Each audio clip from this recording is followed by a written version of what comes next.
Hi everyone, welcome back to Notary 20. In today's video, we're going to walk through how to fill out the FDLE CJSTC 58 form, officially called the Authority for Release of Information, also known as a Background Investigation Waiver.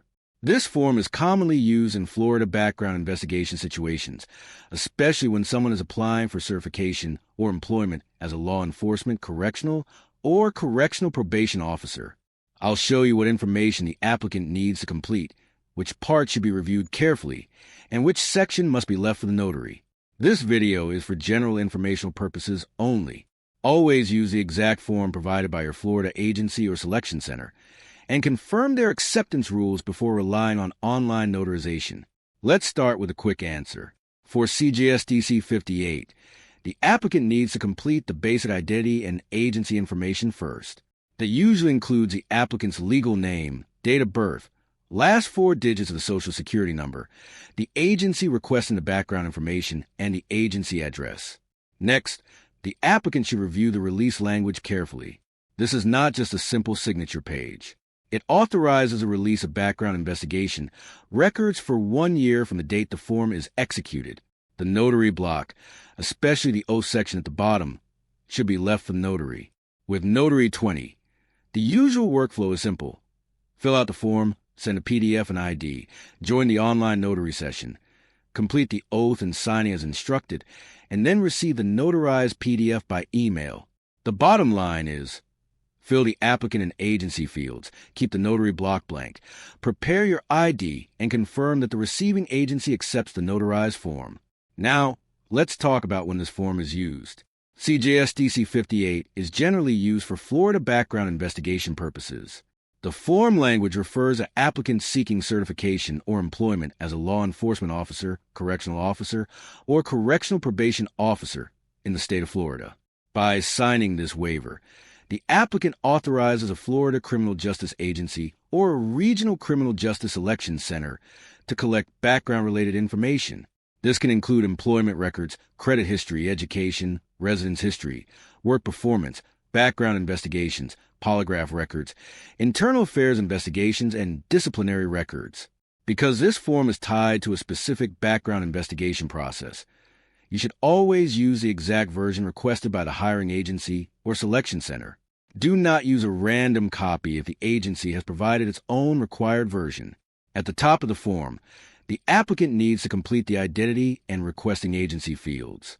For the applicant's name, enter the full legal name consistently. It should match the applicant's ID and the employment or certification application as closely as possible. Avoid nicknames, shortened names, or inconsistent spelling. Then complete the date of birth and the last 4 digits of the Social Security number. The form asks only for the last 4 digits, not the full SSN. Next, complete the agency requesting background information and the agency address.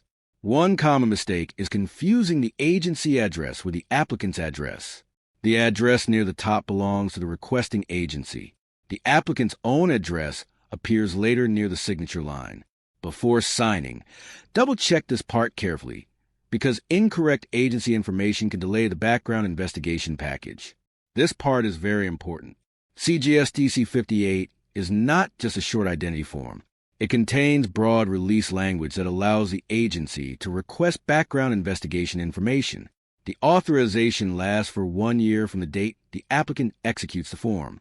The records may include employment history, credit history, education, residence information, personal information, work performance, background investigation, and other related records. The form also references criminal justice records such as arrests, citations, detentions, probation and parole records, police reports, and other records where the applicant may be named. It may also allow the bearer to obtain copies of records and share information as described in the form. So before signing, the applicant should understand what they are authorizing and which agency will receive the information. If anything is unclear, ask the requesting agency before notarization. Now, let's review the details that should be checked before the notary session. First, check name consistency. The applicant's name should match the ID and the agency's records. If the applicant recently changed their name, or if the ID and form do not match, the applicant should ask the agency whether additional documentation is needed. Second, check the agency information. The requesting agency name and address should be accurate. Again, this is not the applicant home address. Third, check the signature package. The applicant's signature, date, and applicant address need to be completed in the correct location. The oath and notary section should be completed by the notary. Small mistakes can create rework. If a field is unclear, it is usually better to ask the hiring agency or selection center before notarization instead of submitting an incomplete or incorrect waiver. The lower part of CJSTC 58 includes the applicant signature area and the notarial oath section. The applicant is responsible for signing and dating the form as instructed. The applicant should also enter their current address on the applicant address line. The oath section is different. That part is for notary.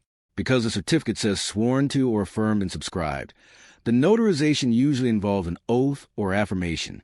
That means the applicant may need to swear or affirm that the contents of the document are true.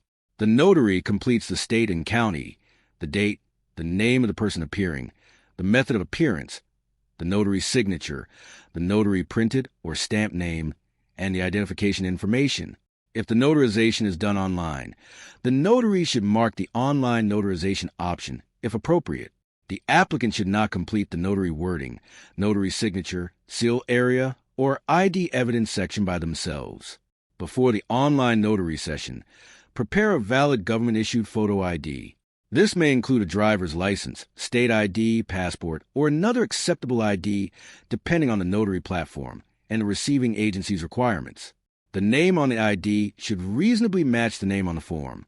If there is a major mismatch, such as a different last name, missing middle name issue, or name change, ask the receiving agency how they want to handle before the notarization.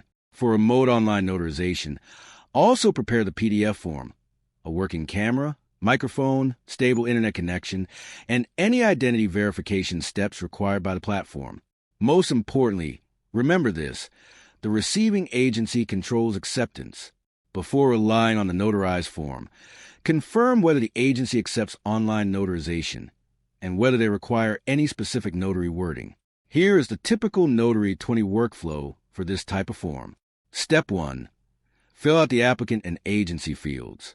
Review the release language carefully and leave the oath and notary block for notary. Step 2. Send the CJSTC 58 PDF and the valid photo ID that will be used for identity verification. Step 3. Join the live online notary session with your camera, microphone, ID, and form ready. Step 4. Complete the oath or affirmation and sign as instructed. This allows the notary to properly complete the certificate.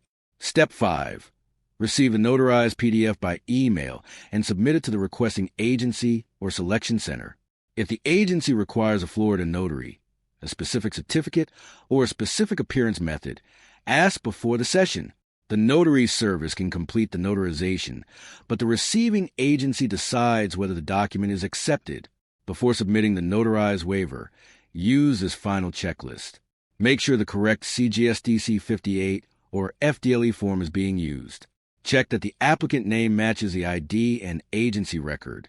Confirm that the date of birth and last 4 SSN digits are complete. Make sure the requesting agency name and address are correct. Also check that the applicant address is complete and readable. For the notary section, confirm that the notary block was left for the notary, the signer appeared with acceptable ID, the oath or affirmation was completed, the correct appearance method was marked, and the notary signed, printed, or stamped the name and recorded the ID evidence. Before relying on the document, confirm whether the receiving agency accepts remote online notarization, out-of-state notarization, or requires a Florida notary certificate exactly as printed on the form. A clean package means correct form, complete fields, valid ID, proper oath and notary section, and agency acceptance confirmation. Thanks for watching.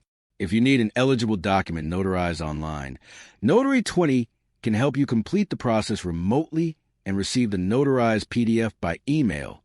Always check with your receiving agency first, and I'll see you in the next How to Guide.